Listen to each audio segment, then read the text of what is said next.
Hello, all you freedom-loving people. RFK Jr. punched holes in the measles narrative being floated by the media, and the CIA just released recruiting videos that are targeting members of the CCP. Okay, let's get into it.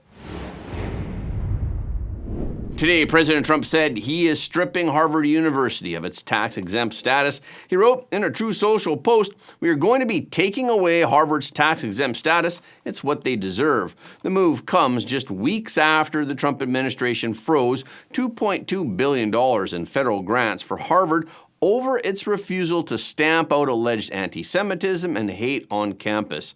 Previously, President Trump wrote, "Remember, tax-exempt status is totally contingent on acting in the public interest." Tax-exempt status, which is granted by the Internal Revenue Service, enables universities to receive hefty financial gifts from the country's richest donors. Donors do this in order to decrease universities' tax burden, so they don't pay income tax on net earnings. Harvard's tax exemptions have helped the school build its largest fund at roughly $53 billion, from which it earned about $2.4 billion in the 2024 fiscal year.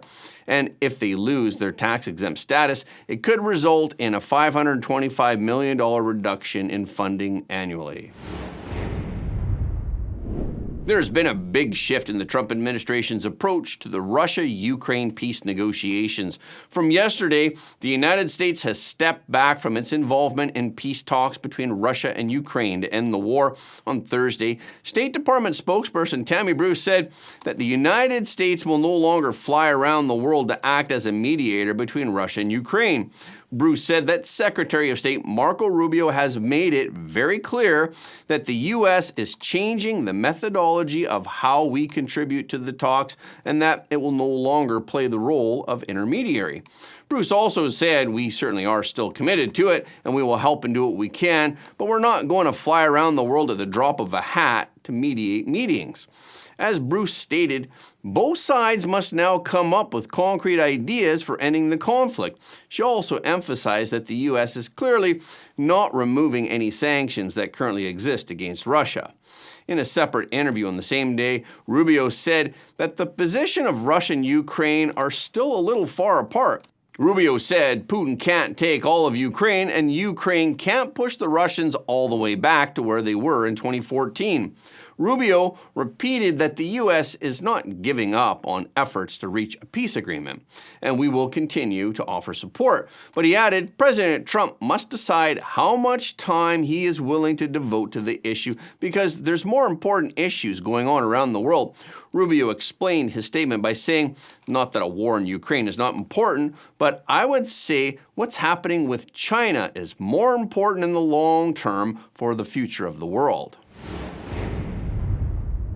On Thursday, the CIA released 2 Hollywood-style videos for recruiting intelligence officers. What's special about these videos is that they're aimed at CCP officials, either high-ranking officials or low-ranking officials who have access to inside information about the CCP government, so the videos are in Chinese. These 2 videos have different focuses. The first video is targeted at senior officials. For this group of officials, it has taken them a long time to reach their present position. When they first joined the bureaucracy, becoming a senior official was their dream job. Once they reached that top level, they would not only have more power, but they would also enjoy government-provided cars, drivers, and sometimes cooks, as well as large-scale housing. And the food that they would enjoy would be specially supplied. As we all know, food and water pollution are very serious in China, so food safety is a serious issue. I believe that we've all heard of China's toxic toothpaste, fake rice, fake eggs, and so on.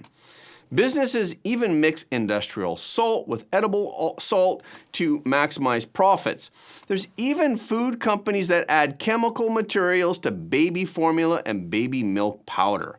But for senior officials, they do not have to worry about this problem at all. Their food is organic produce that is grown by special departments in special farms. The land and water on these farms are of the highest grade of cleanliness. They can also reap huge financial benefits. Fortune 500 companies are very willing to employ the children of these senior officials, And they offer them handsome salaries. Domestic enterprises and companies in China will not only employ the children and relatives of these senior officials, or even the relatives of their in-laws, but they will also give these senior officials hidden shares. Of course, there's no shortage of bribes in the form of cash, jewelry, and other valuables. That was the situation 10 years ago. But during these last 10 years, the situation has changed a lot. These extra benefits have now become a stick to beat them with in the hands of their political enemies.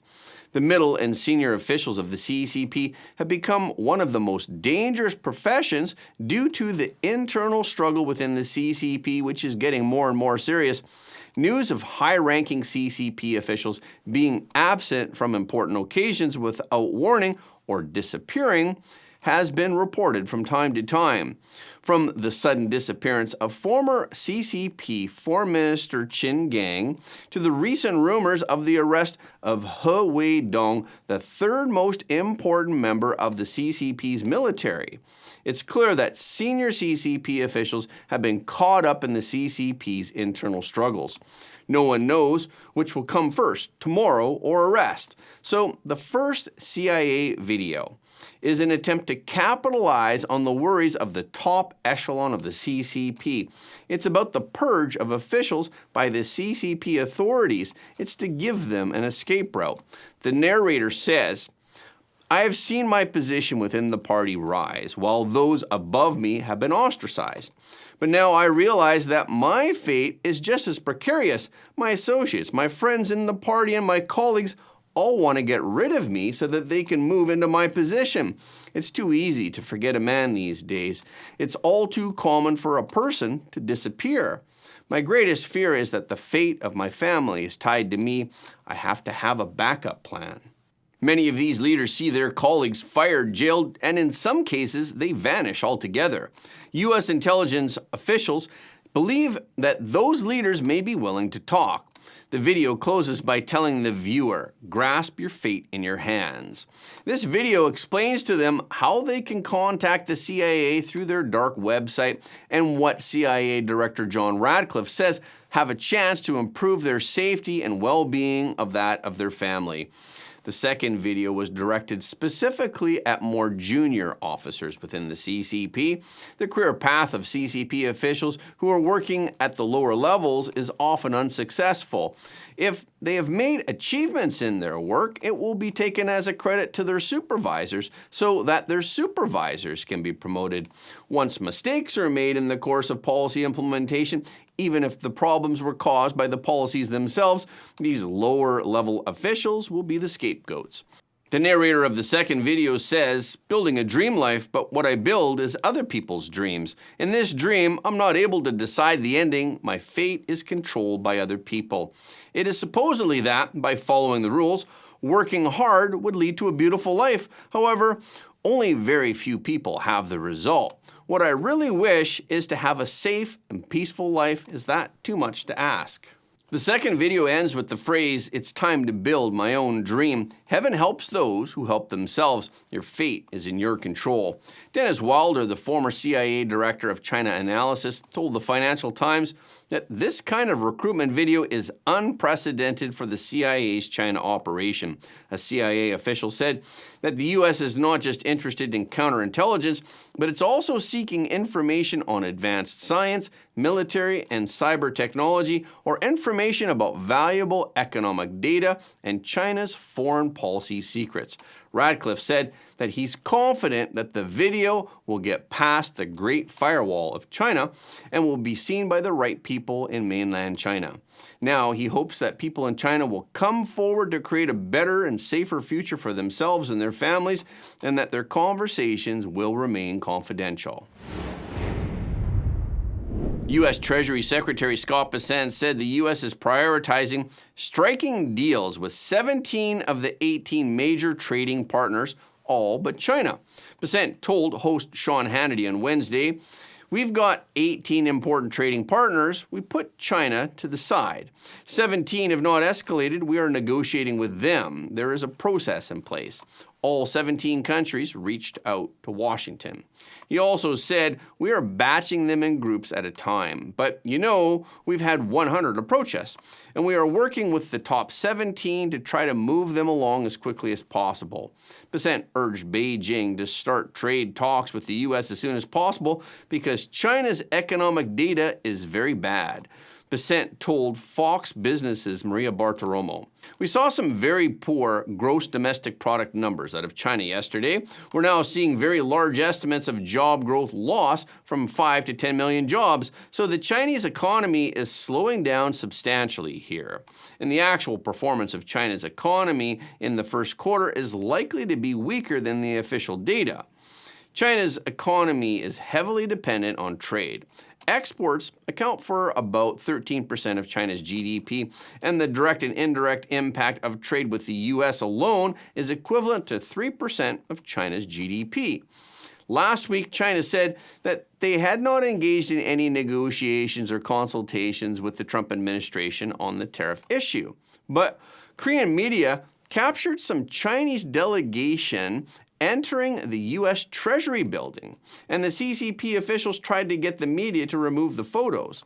Bissett hinted on Thursday that the U.S. and China may strike a big deal before winter holiday season. He said, "We're going into the holiday season. Orders are placed for that now.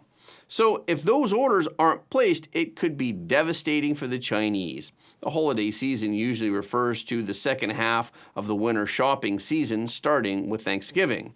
U.S. merchants place orders with Chinese merchants about a quarter or half a year in advance in order to prepare for the annual shopping season.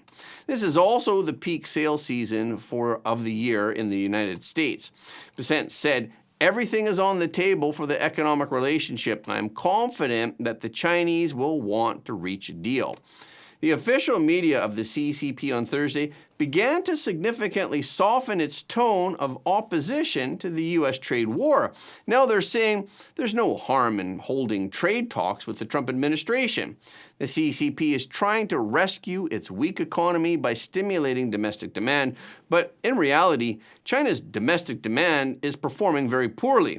Professor Xu Chenggang, an economist and senior fellow at the Stanford University's Center for the Study of the Chinese Economy and Institutions, explains that because the Chinese people are so poor, they can't afford to increase consumption significantly.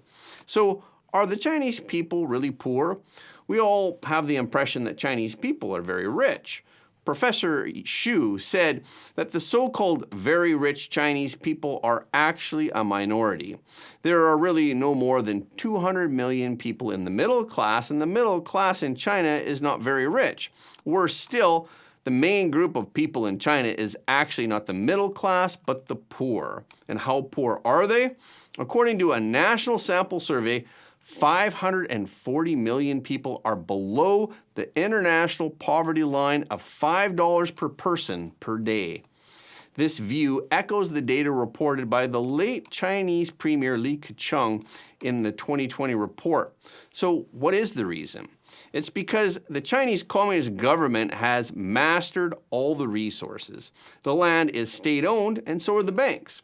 It is the government that makes the money, and the people are the losers. Wealth is only concentrated in the upper class, and the lower class is getting poorer and poorer. Professor Xu said that the root cause lies in the system. If the ownership structure of land and banks is not changed, and if the totalitarian system is not dissolved, China's domestic demand will never be driven, and the economic problem will only get worse. The media is reporting that the measles outbreak in North America continues to expand, with large outbreaks in Canada, the United States, and Mexico. To date, there are more than 2,500 known cases, including 3 deaths in the United States and 1 in Mexico. The outbreak first began in Ontario, Canada last fall, then it spread rapidly through Texas and New Mexico in January of this year, and it reached Mexico in mid-February. The outbreak in Canada is particularly severe, with 6 of the 10 provinces having reported measles cases. Alberta reported 83 cases as of April 12th, while Ontario had up to 1,020 cases as of April 30th. that are mainly in the southwest region that borders Michigan. The spread of this outbreak may be closely linked to Mennonite Christian communities. Mexican health officials in Chihuahua traced their first case to an 8-year-old Mennonite child who visited family and got sick and then spread the virus at school. And Ontario officials say that their outbreak started at a large gathering in New Brunswick involving Mennonite communities. Leticia Ruiz, the Director of Prevention and Disease Control in Chihuahua, said the virus was imported, traveling country to country. But U.S. HHS Secretary Robert F. Kennedy Jr. argued on Wednesday that the media should pay more attention to diabetes and autism, not measles outbreaks, as an existential threat to the nation's health. Robert F. Kennedy Jr. said, "I want to say this. We've had 4 measles deaths in this country in 20 years. We have 100,000 autism cases a year.